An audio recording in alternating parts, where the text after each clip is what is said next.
Hello, Mark Cunningham at Grace Property Management. So we received a call from a prospective owner client who was thinking of hiring us to manage his rental property. And he said, hey, I just bought a rental property here in the Denver area. I think I want you guys to manage it for me. And as we were talking, and the rental rate was very low on this property. And he said, well, not a problem. I'm the new owner. I just bought it. So I'm just going to up the rent. Can I do that? Can I just increase the rent? I'm the new owner. Can I do that? Well, that leads to a question. If you buy a property, are you able just to go in because you're the new owner and increase the rent on this property? We see rents popping in the Denver area. What options do you as a new owner when you buy an occupied rental property? And that's the key. Buying an occupied, already a tenant in place, already a lease agreement in place. What can you do? Well, there's two rules that you have to make sure you follow that you cannot break in any form or fashion. Rule number one is simply this. All sales, this is in Colorado and in most states as well, the sale of any piece of real estate is subject to the lease agreement that's already in place on the property. That means the lease agreement supersedes the sale agreement. That means you cannot buy a property and say, oh, well, I'm just going to come in and change things around. No. Because when you buy the property that's occupied, you are also buying the tenant. You're buying the lease agreement. So specifically, that kind of means three things. Number one, it means that you must honor all terms of the current lease agreement.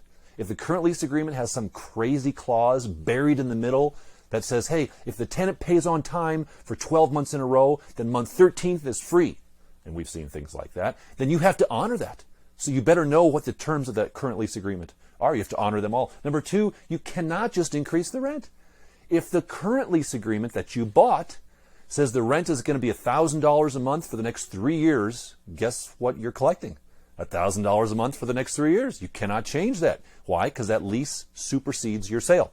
It also means that you can't just go in and terminate the lease agreement. You have a lease agreement. You can't just say, well, Mr. Tenant, now that I'm the new owner, I want you out. You got to move. Not if the lease agreement says they don't have to move. You've got to honor everything in the lease agreement. That's number one, making sure you know that lease agreement supersedes the sale. Rule number two is simply this.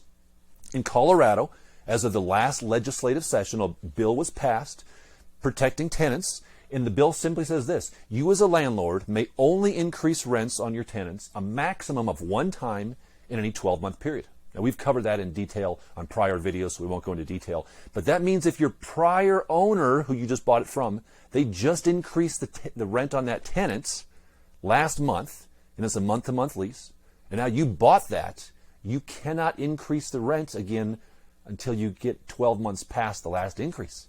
So you could be sitting on a 12-month low rent, even if it's a month-to-month lease. Now, I know this is a little bit tricky, a little bit confusing, but it's important because if you get it wrong and you try to go in and increase rent and the tenant says, you can't do that, and they report you, you're in violation of state law, and there are penalties with that. So you want to make sure you don't run afoul of the rules that are put in place with those types of things.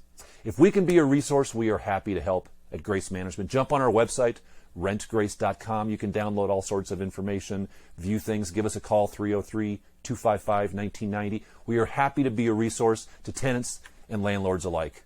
Wish you success.